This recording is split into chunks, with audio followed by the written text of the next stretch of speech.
देखिए, बिहार अब पूरी तरह से चुनावी मोड में है और इस चुनावी मोड को लेकर के तमाम राजनीतिक पार्टी जो है वो कहीं न कहीं एक्टिव हो चुका है। हम बात करेंगे इसी क्रम में हमारे साथ युवा समृद्धि दल के जो राष्ट्रीय अध्यक्ष हैं अमित जी हमारे साथ हैं। इनका भी उद्देश्य है जो बिहार में चुनाव लड़ना है और बहुत कुछ प्लानिंग करके बैठे हुए हैं। जानेंगे इनसे, पूछेंगे कैसे देखते हैं इस चुनाव को, क्योंकि देखिए इसमें एनडीए का 5 का पंच है, भाजपा है, जदयू है, चिराग पासवान है, हम है, उपेंद्र कुशवाहा की पार्टी है। उधर कर देखें तो कांग्रेस, सीपीआई माले, आरजेडी और वीआईपी मुकेश सहनी पार्टी फिलहाल अभी तक तो इसी दल में है। आप कहाँ पर आप एडजस्ट रखते हैं? देखिए, सबसे पहले बहुत बहुत धन्यवाद और आपके व्यूअर्स को हमारा नमस्कार है। 5 का पंच हो या 50 का पंच हो, पंच जनता का ही चलता है, ठीक है। और शेर हमेशा भीड़ में अकेले ही रहा करता है। गीदड़ों की फौज खड़ी करके किसी मिशन को नहीं जीता जा सकता है। हम युवा हैं, हम इस बिहार के दर्द को जानते हैं, हमको पता है।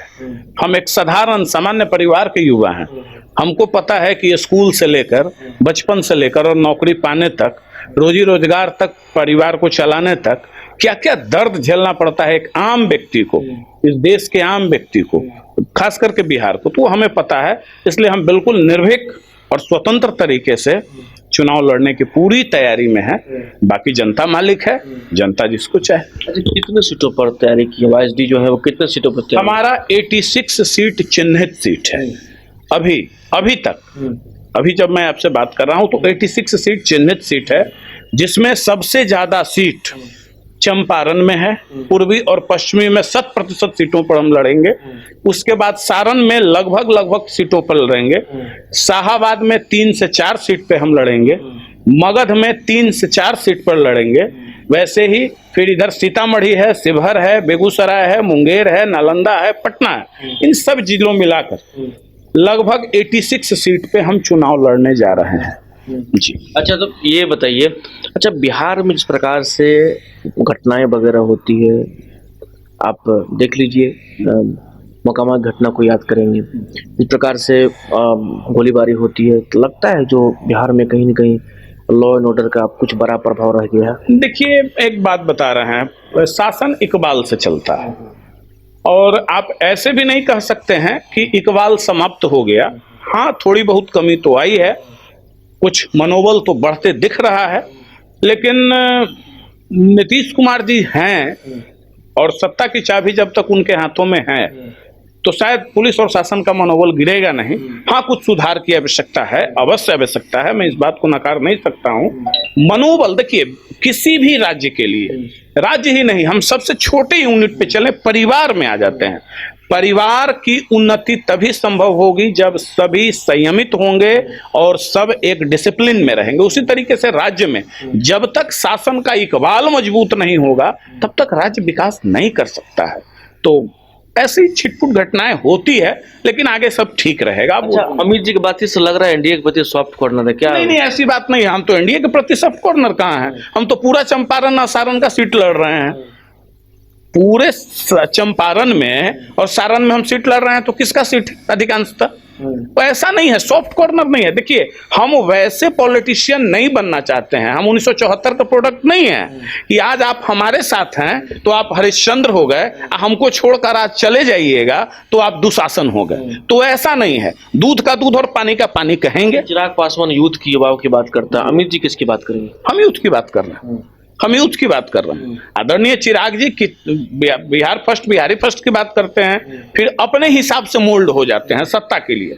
लेकिन अमित सिंह इस पे नहीं है, क्योंकि हम बताएं ना कि हम बहुत छोटे सामान्य परिवार से आते हैं। हमको दर्द पता है, हम चांदी के पालने में नहीं पले हैं, चांदी का चम्मच लेकर हम पैदा नहीं हुए हैं। तो हमको पता है, हम युवाओं की, महिलाओं की, बुजुर्गों की, किसानों की, सबकी बात करेंगे। हम समग्र विकास की बात करते हैं। अच्छा, मतलब क्या लग रहा है जो कहाँ स्टैंड करिएगा इन सबों के बीच में? देखिए, कहाँ स्टैंड करिएगा ये आदरणीय प्रधानमंत्री जी भी नहीं बता सकते हैं कि वो कहाँ स्टैंड करेंगे। अगर उनको भी यह पता होता तो शायद बिहार में रैलियां नहीं करेंगे, उनके नेता घर घर नहीं घूमेंगे, तो किसी को पता नहीं है। यही तो लोकतंत्र की खूबसूरती है। ये कोई एस्ट्रोलॉजर नहीं हो सकता है, भविष्यवक्ता कोई नहीं हो सकता है, अनुमान आप लगा सकते हैं। जिस प्रकार मेहनत सभी करते हैं, कहाँ स्टैंड करेंगे, कौन सी बात हमारी जनता को छू जाएगी।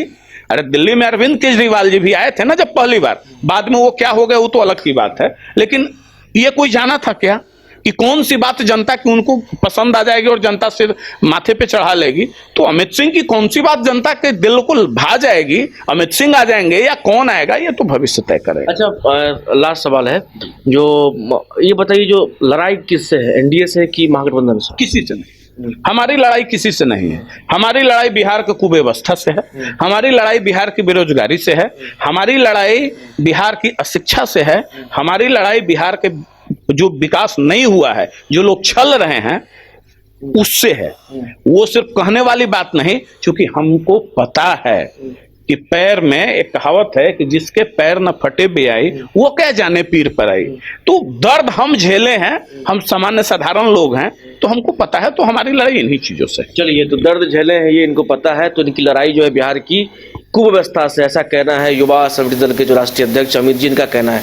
बाकी फिर इनसे लगातार जुड़ते रहेंगे, बातचीत करते रहेंगे, क्या कुछ कहना है वो भी अपने दोस्तों के सोनू के साथ। Anshu channel bioscope Patna. 5 राज्य, 61 शहर, 150 प्रोजेक्ट और एक वास्तु विहार।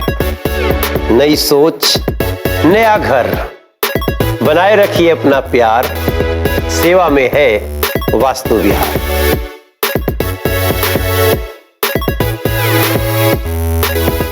विश्व स्तरीय मेडिकल सुविधाओं से युक्त रांची का देवनिका हॉस्पिटल, जहां है neonatal ICU, burn intensive care unit, modular operation theatre, 24/7 emergency trauma service, multidisciplinary ICUs, emergency care, MRI, CT scan, advance cath lab, fully automated path lab, echo, ultrasound, ultra modular patient beds और pharmacy.